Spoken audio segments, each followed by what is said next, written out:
From Julio Cruz and Gaylord Perry to Alvin Davis and Harold Reynolds to father and son back to back bombs. From Junior J, Joey, and Edgar with Randy, A-Rod, Dan, and the Sheriff to Ichiro Moyer and Mikey C to King Felix, Kyle Cruz, and Cano to the present with Julio, Gilbert, Kirby, and Cal. I don't believe it. It just continues. My, oh my, it's another sports podcast. My, oh my, it's another sports podcast. Got to give a huge shout out to super producer Indy out there in Nashville, Tennessee, rocking the ones and twos. That's Vaden Podcast Services. Vaden Podcast Services bringing this show to life. Got to give a huge shout out to all the homies in the live chat. We love the fire. We love the energy. We truly appreciate each and every one of you. But of course, y'all know my man will mess around and get a triple double. RG, what's going on, bro?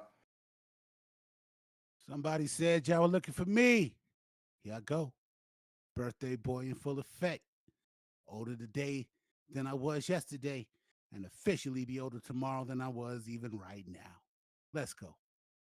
Let's go, baby. Well, let's dig in, man. We can look at the first half as a whole, RG, but what a crazy week for the Mariners. They get their asses whooped in the Bronx. They get swept by the New York Yankees. I tell you via our text thread, man, if they lose another 3 more games this week, I'm going to say they might need to sell at the deadline. They flipped the script. They played terrific baseball in Detroit. They ended up sweeping one of the best teams in the league in those Tigers. Talk to me about this up and down road trip, bro. This is the most Mariner week of all weeks to ever be a Mariner fan. Lo- Both Logans have horrible performances in the Big Apple. Then we get to the guy who's been so solid for us all year, Brian Wu. 7 no-hit innings. Can't quite get the job done, but it's okay. We came into the 7th inning with the 5-run lead. And if you got up to do what I'm about to do right now, by the time you sat your ass down, we were tied going into extra innings. And it was just horrible. The pain to not see that man get a win after such a great start. And we get swept by the Yankees. Then all of a sudden, we take a flight to Michigan, probably bumping Eminem, Lose Yourself the whole way. Somebody was probably bumping some Kid Rock. Just whatever type of Michigan vibe they had to get in, we sweep the best team in the American League. Julio finds a stroke. Rosarena does big things. Cal finishes the first half 1 home run short of Barry Bonds' record. And I read a stat earlier that they are the first team since 1986 to have 3 consecutive games where they scored 4 or more runs in the 9th inning and put ourselves right back in the final wild card spot. I'm telling you, if this wasn't the most Mariner week of all time, this was the most Mariner week of all time. Well, then you just talked about the Brian Wu game where I truly thought he might be able to pitch a no hitter. And I just want to talk about his resilience and his mental toughness because I remember he started the game off walking the first 2 hitters. And in my brain, I'm thinking, oh shit, this dude, Brian Wu, has been so consistent all year. He's bound to have a stinker. He shrugs off the 2 walks to start the game, goes 7 innings, no hit ball. But you're right. I was honestly felt like a kick in the nuts when the Mariners lost that game. In my brain, RG, as a Mariners fan, I'm thinking it's just going to go downhill from here. You can't have a worse loss than this.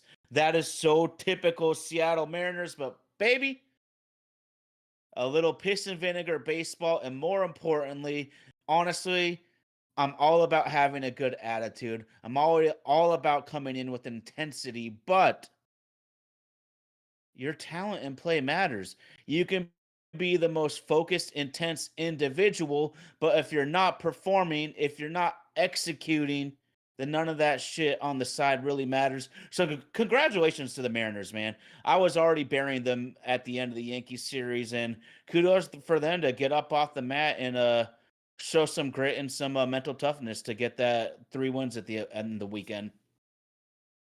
Yes, sir. I want to give a shout out to everybody wishing me a happy birthday in the chat. I appreciate that. Y'all, officially it's tomorrow, but since we won't be live tomorrow and I'll actually be out of town, I'm getting started a little bit early tonight. So thank you for all of that. And hey, this show couldn't be what it is without you. Even Texas Power Ranger is coming to give love to Cole Young, saying that that kid looks like he's finding himself at the plate.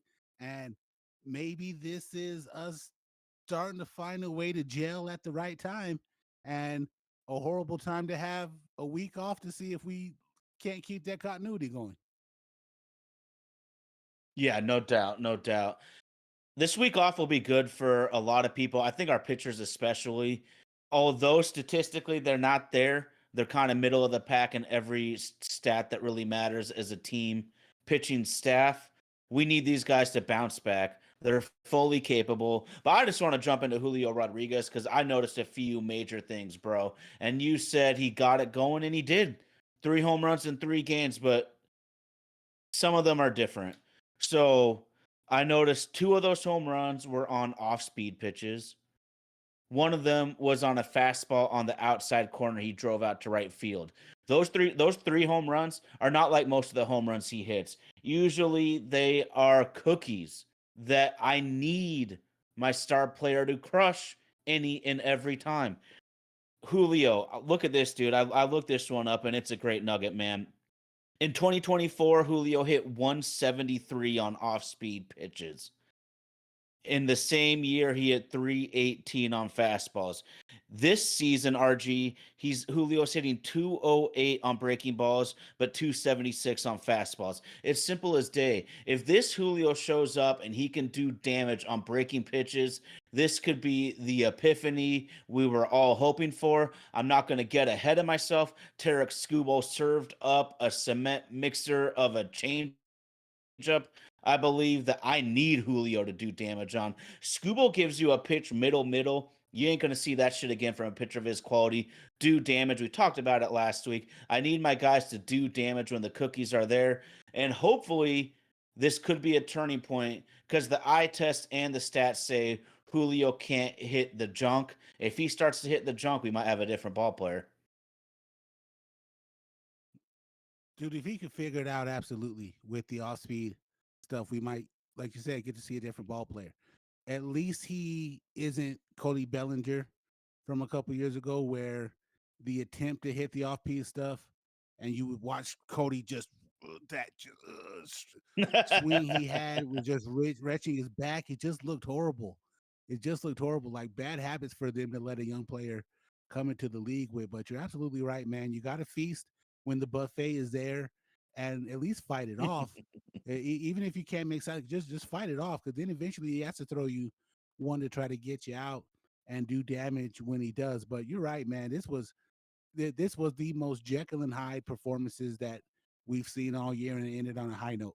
And the Mariners do what they do best: get to the All-Star break and have a little bit of a chance. So, like I always say, grab a Tylenol for the next 2.5 months, because you're definitely going to need it as we continue this pennant chase to see if we can finally make it back to the playoffs after our disappointing run in the 2022 playoff run.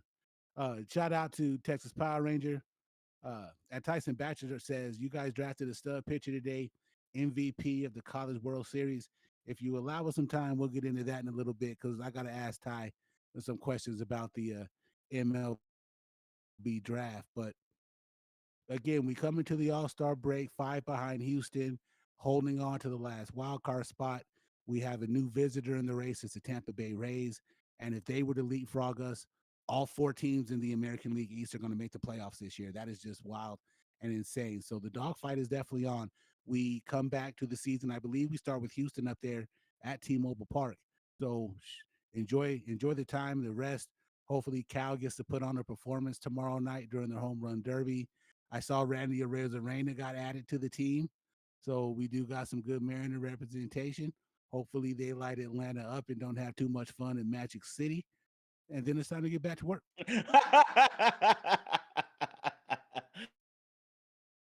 Amen, brother. Amen, dude. That one just cracked me up there. Shit, you know these dudes are loaded too, man.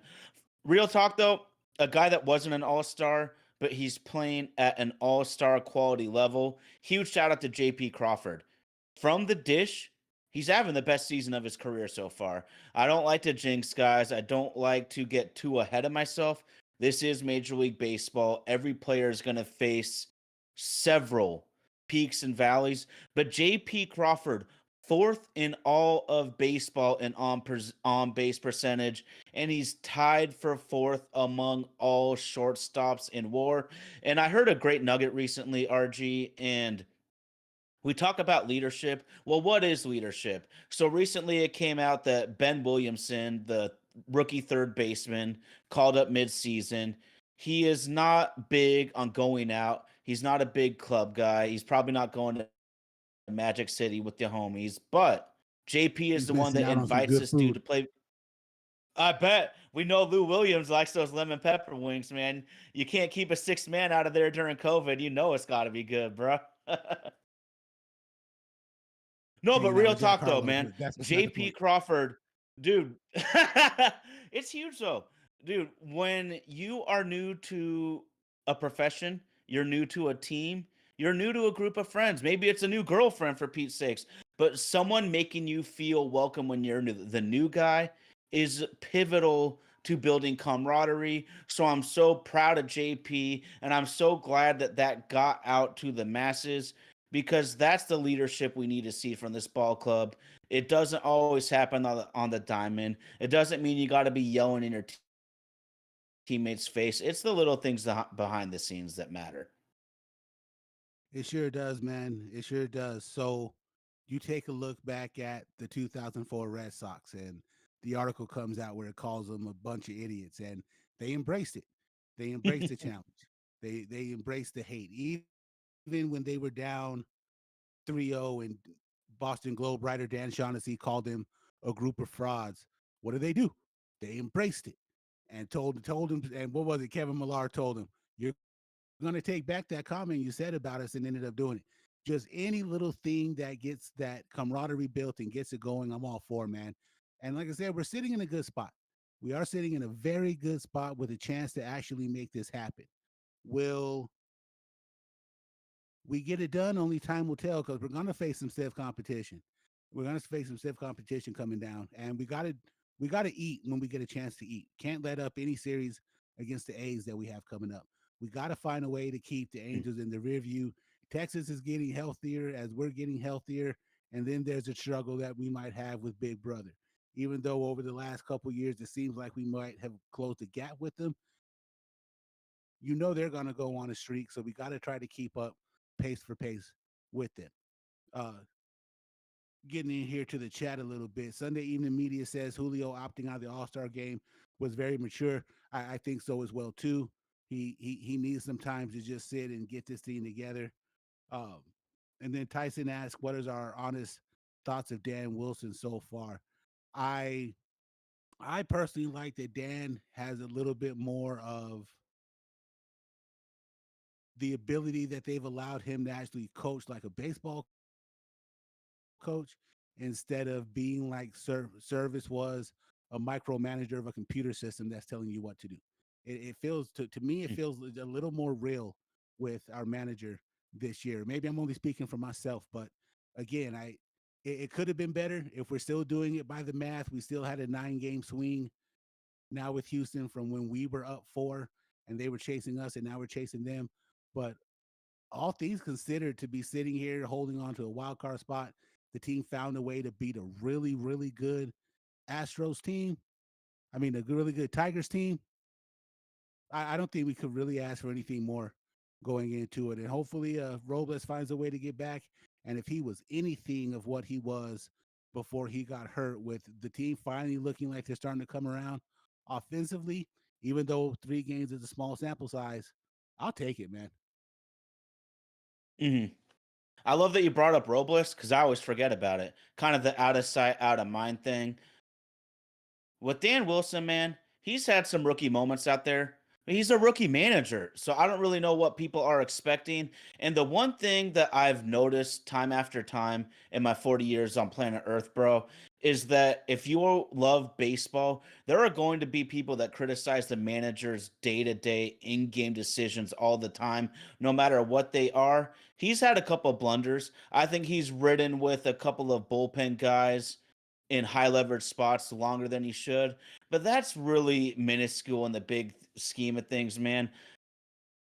There's no way to quantify it, but I feel that Dan Wilson does a really good job with the personalities on the team, galvanizing the team. We talk about culture and sports all the time.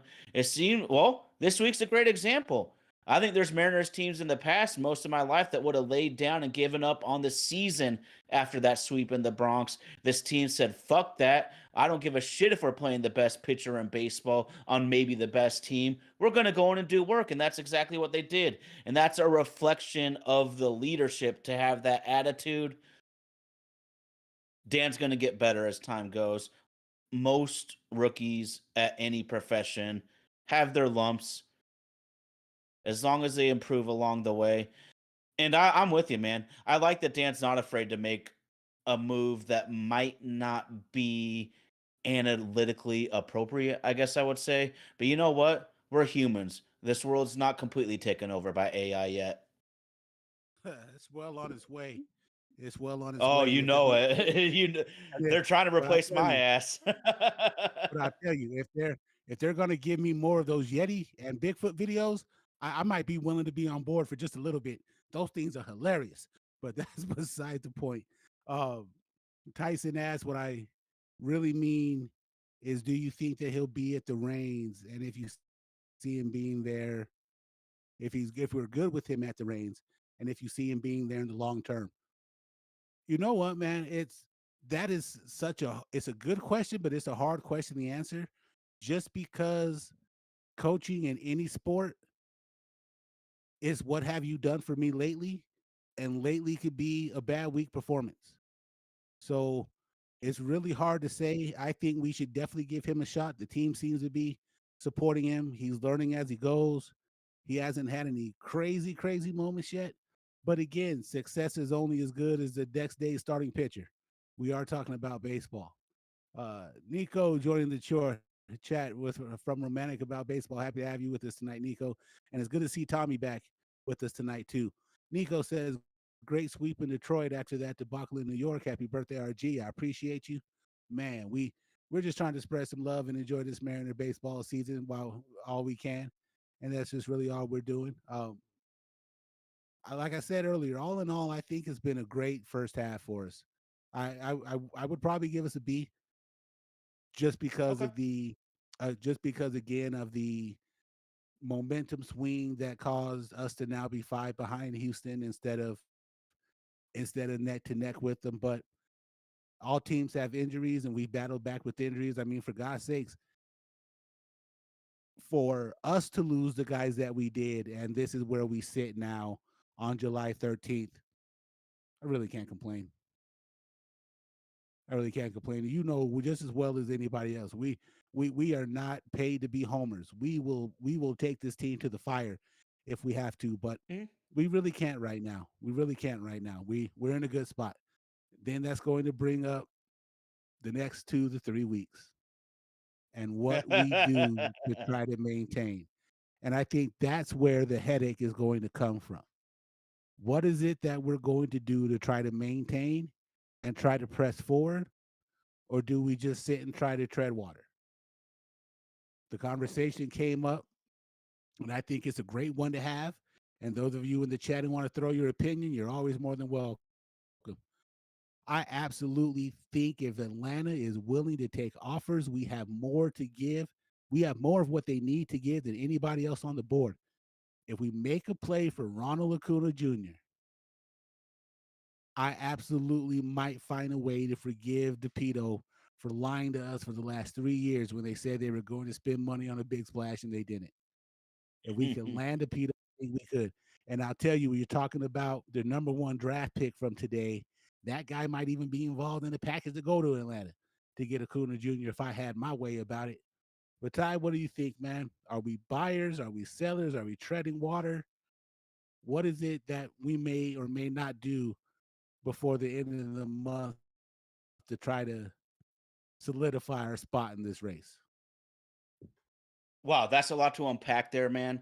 And I definitely want to go for it now. It's funny how the baseball season can change so much because, like I admitted earlier, I texted RG after the Brian Wu debacle in the Bronx, not by his fault, but I was like, I'm just sell, just sell. And then the weekend completely changes my mind. But here's the thing.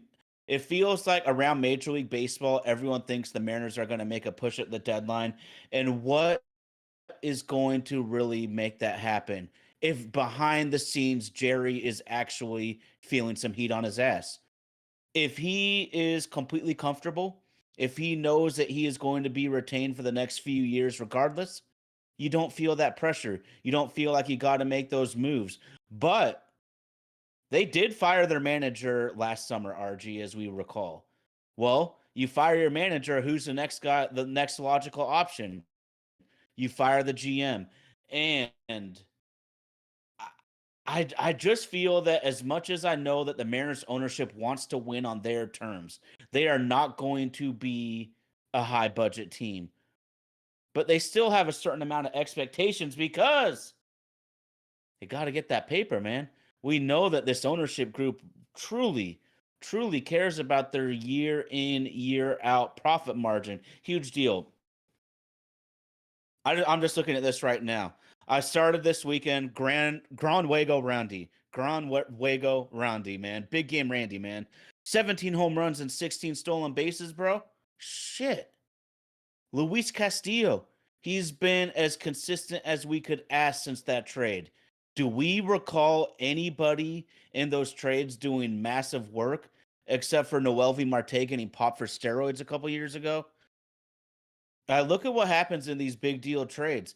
Do I get worried about trading prospects? Yeah, of course. You never want to trade your Jason Veritek and Derek Lowe to help a significant run on a rival team. But I'm just looking at the recent trades, and when the Mariners have done semi blockbusters, I would call them, it feels like that the proven big leaguers have provided way more value than the prospects in these scenarios.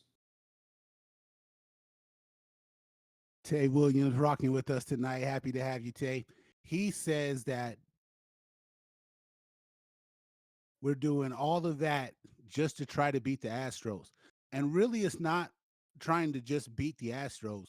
If you look at where we're at right now, we are in a race against the entire AL East. And you know that one of those Mm. teams is going to get hot, leapfrog the other, and bring another team that has the ability to do the same thing to them back down. So actually trying to compete to be the second best team in the American League East right now. And that's the way that we're going to secure ourselves a wild card spot. Nico says complacency is ignorance. Torpedo needs to double down and go get some bats. The pitching will be okay. Go get Suarez and Naylor, send some prospects, and Luke Raley. If you're gonna spend the block on Mitch Haniger, why wouldn't you spend the block on any Eugenio Suarez? Yeah. Just from the optics perspective, if you're gonna spend the block on your ex, at least go to the one that's got the C cup and not the A cup.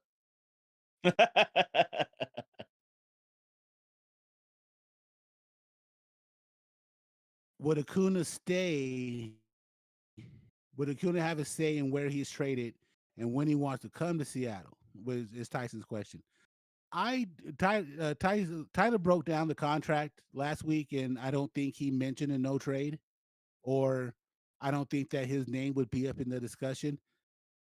But Tyler did say it is a friendly financial deal if we could be the team that's in play for it. And Mm, even if it were just clickbait on ESPN's part, the particulars that they gave out weren't really that bad. mm, Weren't really that bad. Eventually, you can't bring up all those prospects at the same one time into Seattle together. While they have value, get rid of them. Because what we don't want to do is have another Robbie Ray situation where we let Robbie Ray go coming off an injury, and other than today's game against the Dodgers, what that dude's 10-2 right now with a two something ERA. Where would he?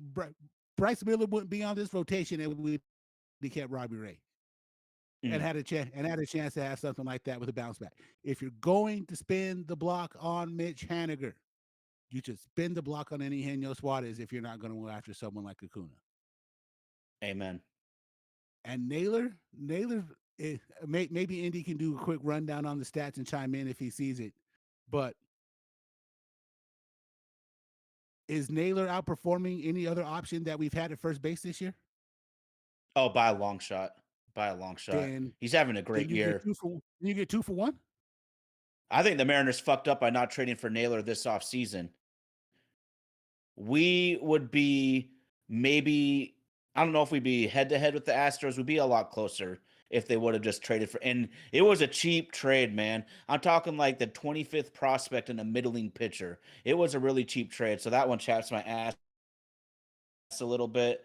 Acuna, though, RG, spread it out. That's $17 million a year, and he'd be through 2028. Like, this is why I'd be so high on a trade like that. And he'd only be 30. The dude is only going to be 30 in 2028 at the end of his contract for $17 million a year. We talked about it before, 40 and 70. Until he did it, I didn't even know that that shit was possible for a big league ball player.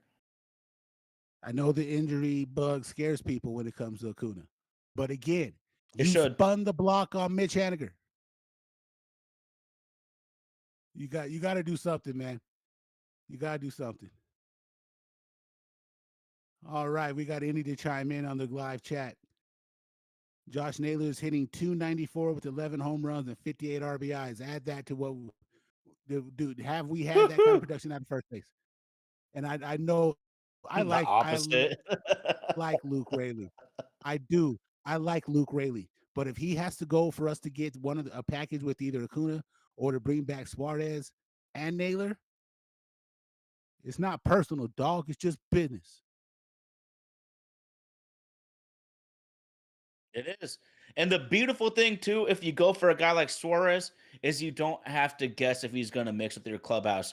We know that he's beloved by the core of guys that have brought the Mariners up since COVID 2020. I mean, this is, unless it's hubris, unless it's embarrassment, unless it's ego, it feels like a no brainer trade to me. We'll see what happens. The trade deadline picture clears up a bunch as we finish July and get into August here. I want to give a huge shout out to Dominic Canzone again, though. He's been up and down 3 or 4 times in his big league career, and he's now hitting 319 with a 904 OPS, man. And we've seen him run into home runs. He can hit mistakes as far as any guy I've seen.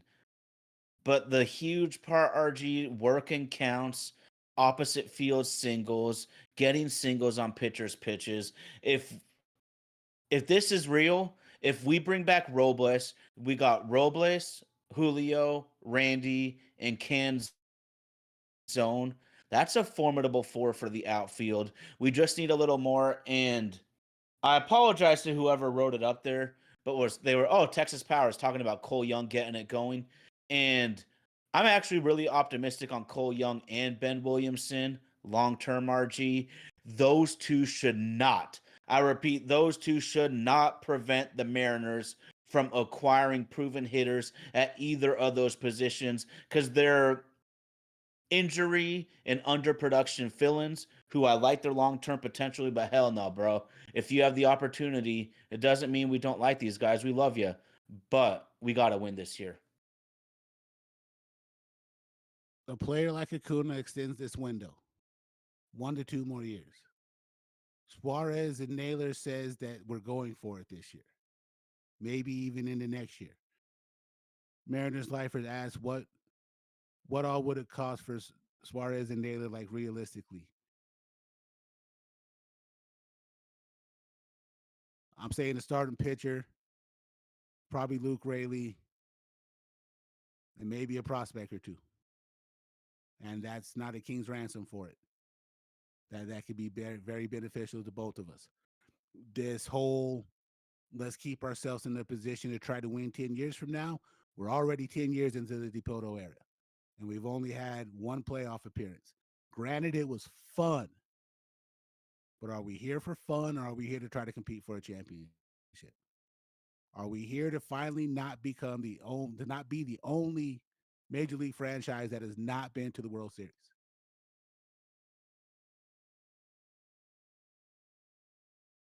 What is it that the end Sick game of it. is? Yeah, what is it that the end game is? And that becomes the struggle and life and pain with the Mariner fan in our front office. If your end game is your own financial success and you're trying to build around the stadium like everybody else is in baseball, with the exceptions of a few teams who can't, and then the ones who don't need to, so you can have revenue 365 days around your ball club, like the Atlanta Stadium, we get a chance to see a lot of the next 2 days.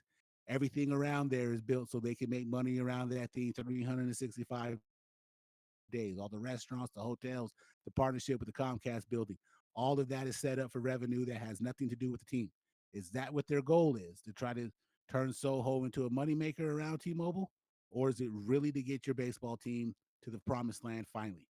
And that's where the conundrum is. Well, we know how they want to do it. If it happens, it happens, but they're going to do it on their financial terms. It's just that simple. That's why I keep saying, man, front the money for next year. Front the money for next year if you have to, dude. I'm not even joking. They will have the double Mitchwich, Solano, Thornton. I mean, we're talking like 30 to 40 million dollars are coming off the books next season when you add up all of our guys on expiring contracts. If you're going to be such a stickler about the finances, give us the money, we'll pay you back next year, man, I promise. And I'm just Yeah. going to ask you then, Suarez and Naylor, would you do Harry Ford and Logan Evans for those two? In the words of Craig from the all-time classic movie Friday, bye, Felicia. Don't.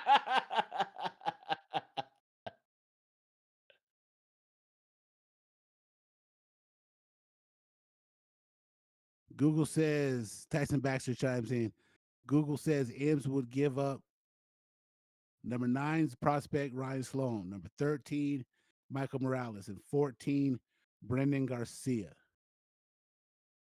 Are those guys of any importance to you?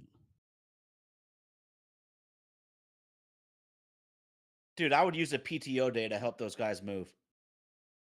I got some boxes, dog. I know Ryan Stone is supposed to be awesome. He's doing awesome right now, but he's in low A. And like Tyson referenced to earlier in the show on the live chat, bro, the Mariners just drafted who ESPN consider the top prospect in the whole fucking draft.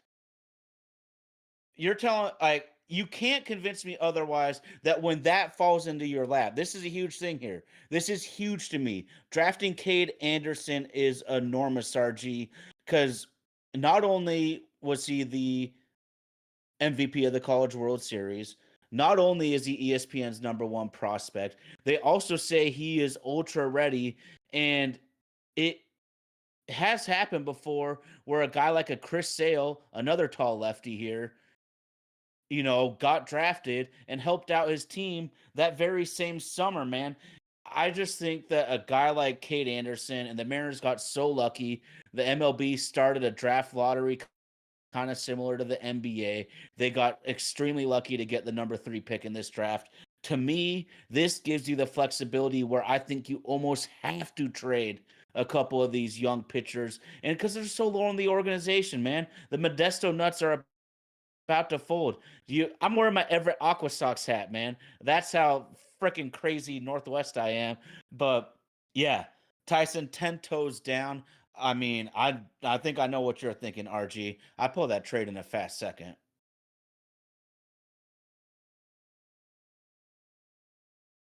I'm leaving you haters like when Shaq left the Lakers just to heat it up, as Kanye would say.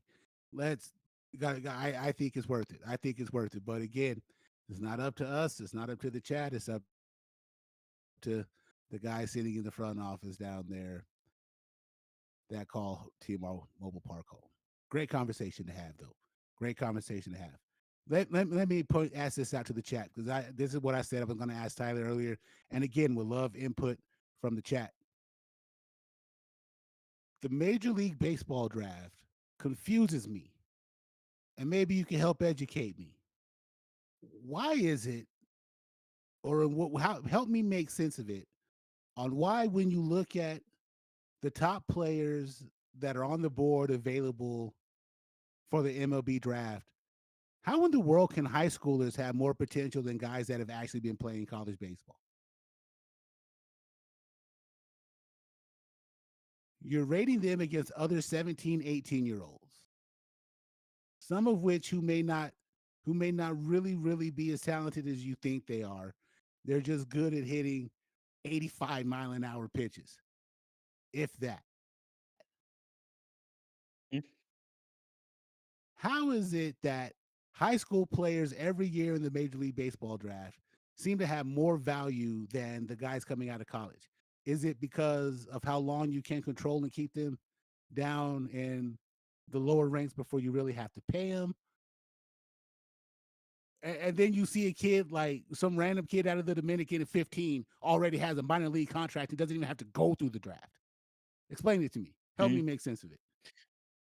Well, from my understanding, the MLB draft is for American colleges and American high school players. We know the international signing pool is completely different. They have that window open where you can go and sign a 15-year-old Julio Rodriguez. You can find a teenage Robbie Cano if you are in New York at that time.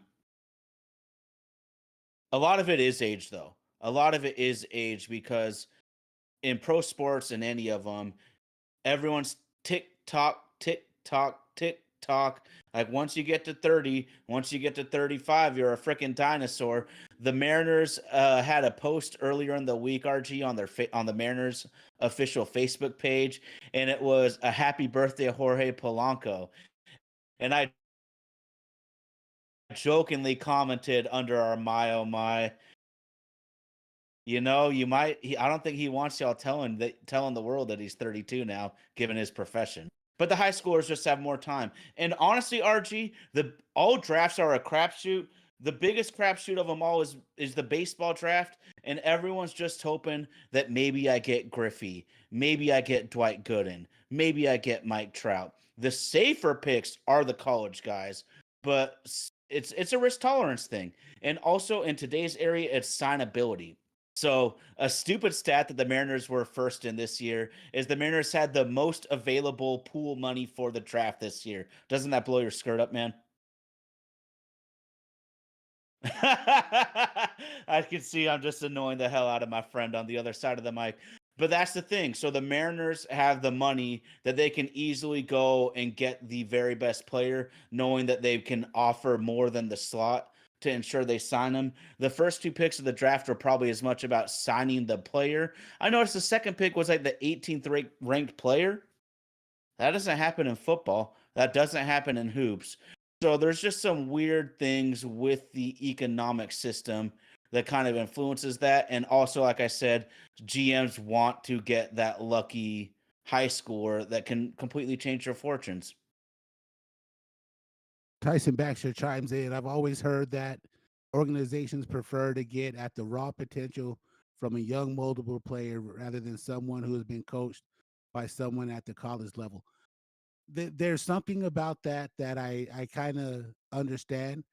I ran a bar when I was in my younger days, and the one thing that I would never do is hire someone with bartending experience Mm. because the owner sat down and had a very lengthy conversation when I became general manager, and he pointed out to me like this: if you hire a bartender that already has prior experience, not only do they know how to make everything and can get everything done without the cheat sheet, but the one thing that they've been able to figure out is how they can steal from you.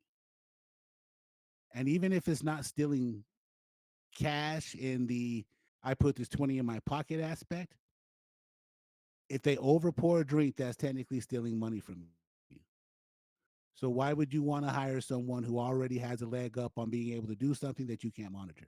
So yeah, absolutely, Tyson. I feel and understand when you say that they want someone they can mold instead of someone who might be bringing in habits taught by someone other than the organization. But on the other side, in professional sports,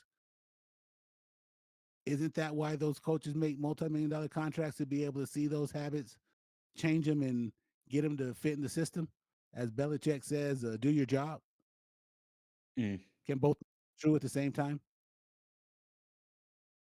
And they absolutely are true at the same time.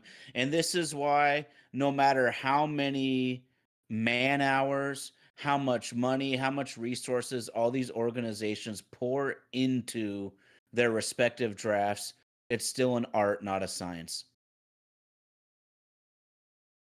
I got it. Touche. Crazy shit, man. And you know, I absolutely love team building. I love team building.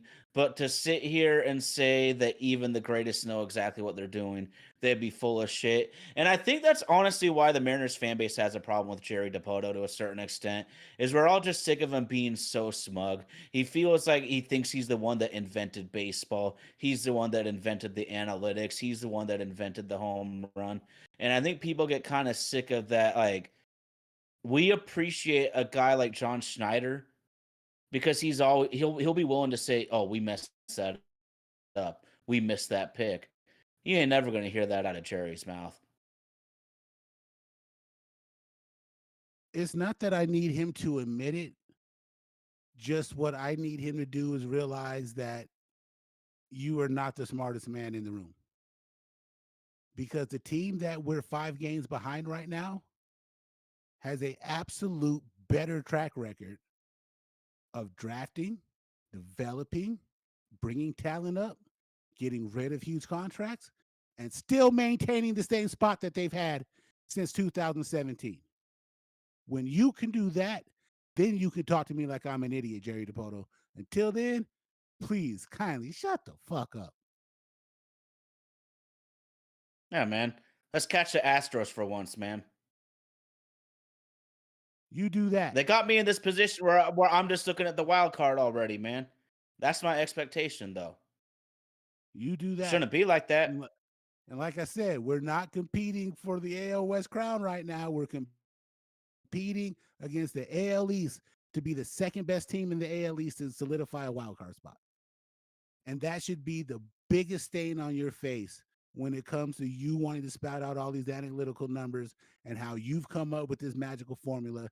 And we are still in the same spot we always seem to be.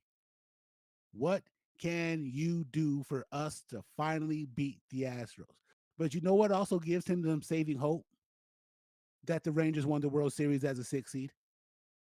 The worst thing that probably could have Yeah. happened to us as Mariner fans. The absolute worst thing that could have happened to us as Mariner fans is that the Rangers won the World Series 2 years ago as a 6 seed. Because then it gives the smug guy a little hope like, my plan can still work. My plan can still work. I still might get her home with me. She's going to be mad when she finds out I live in my mom's basement, but she might still come home with me.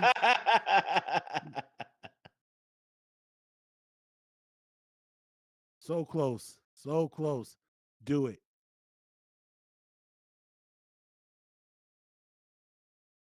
Texas Power, I think we Texas needed this Power guy. Rangers. I think so too. I think so too. Bring back memories.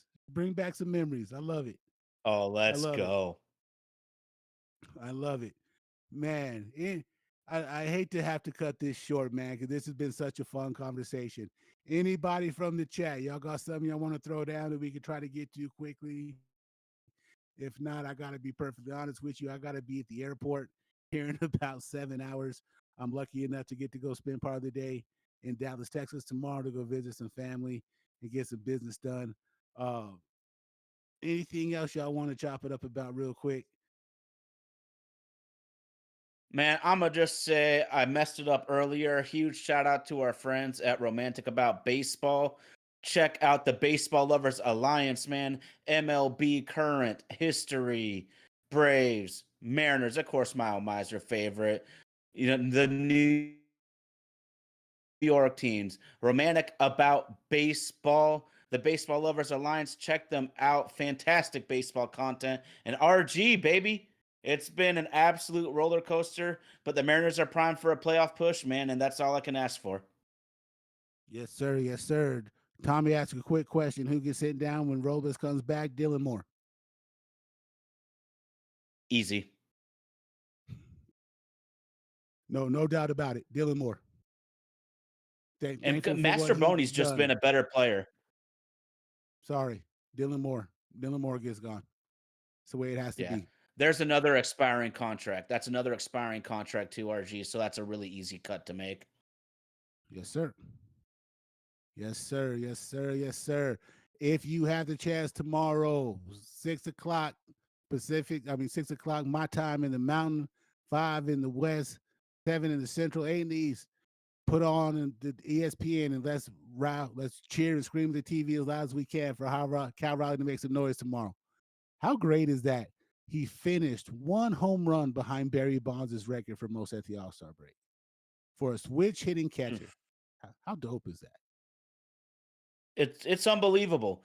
We talk about it every week, and we kind of left it out for once, but I mean, the dude's been on a historical first half of the season. I don't think there's any other way we could chop it up otherwise, man. Yes, sir. Tyson Baxter, but no juice. I hope. I'll take it. I'll Shit. take it.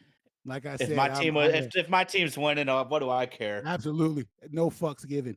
I'm a fan of Rick Pitino. As long as you get us to the Elite Eight and the Final Four, you can come get that banner 3 years from now. I was outside when it happened. I remember it. Yes, sir. It's a torpedo bat. Mariner Lifer says it's the bat, guys. It's the bat. I was once told when I was a young cat in this game, trying to learn how to maneuver my way against the ladies, that it's not your pencil, it's how you write your name. I, I let Oh. I let that one sink into you. All right, y'all. All right, y'all. It's been fun. It's been fun. It's been fun. What a great way to close out the first half of the baseball season. Well, the unofficial first half of the baseball season, because we are more than 81 games deep, man. And no place else I'd rather be than here every Sunday, talking baseball and talking sports with y'all in the chat and my homie Ty Talks, man. Right at you, brother. Best co-host a dude could ask for. Man, to the hard way, baby. To the hard way. This has been My Oh My. It's another sports podcast brought to you by the good folks of Vader Podcast Services. Don't forget, we try to be live each and every Sunday on the airwaves of YouTube for another episode. Join us next week. Special guest host Jerry B6 will be holding it down for me. Unfortunately, the work schedule ain't gonna be too friendly for me, and hey, I gotta make that money until we get that multi-million-dollar sponsorship, baby. Hey, shout out to Romantic About Baseball. Thanks for making us part of the network. Hope to build great success with you all in the future. Don't forget to follow us on our socials at MyOMyASP. You can find us here on YouTube. You can find us on Facebook. You can find us on X. You can find us on Instagram. We always try to keep fresh content coming up, some shorts from the show. And as always, we love you guys to hop on here so we can help make you part of those shows, shorts that we put out. And yeah, just continue to build this thing, man. We're grassroots from the start. 60 subscribers on the YouTube. We get good download numbers from the people who can't watch. And again, none of that is possible without your support. So we thank you for your support, but we also ask you to help us keep building. Help us keep building to where we want to be. We believe we're better than the content you get on 710. And yes, I said that over the air. Big shout out to our social media producer, Miss Katie Masamoto. Thank you for all you do. The show can't happen without our executive producer, Indy, out of Nashville. Check out his music page, Death to Indy. Check out his tracks and drop him a line. Come be a part of the show. For those of you who couldn't watch live this week, the recording will come out Tuesdays, wherever you like to get your favorite podcast from. Give us a download, give us a listen, hit that like button, tell your friends who like the Mariners to subscribe. It's a fun show to be a part of. And again, you guys in the chat, you make us what we are, and we are thankful to have you each and every week. That guy on the other side of the screen, man, Carl Malone to my John Stockton, happy to have him. Happy to have you be here with you, Ty. That's the man, Ty Talks 24. Super producer Indy coming to you live from Nashville, Tennessee on the Wheels of Steels, making us sound like kings. I'm the birthday boy for this week, older today than I was yesterday. The man RG checking in from the Cinco Cero Cinco. Shout out to the Lobos. We gonna shock the world and beat Michigan week 1. I said it here first. And yes, I might be a little hammered, but it is what it is, baby. Thank you for joining us each and every week for another live episode of My Oh My. It's another sports podcast. We out.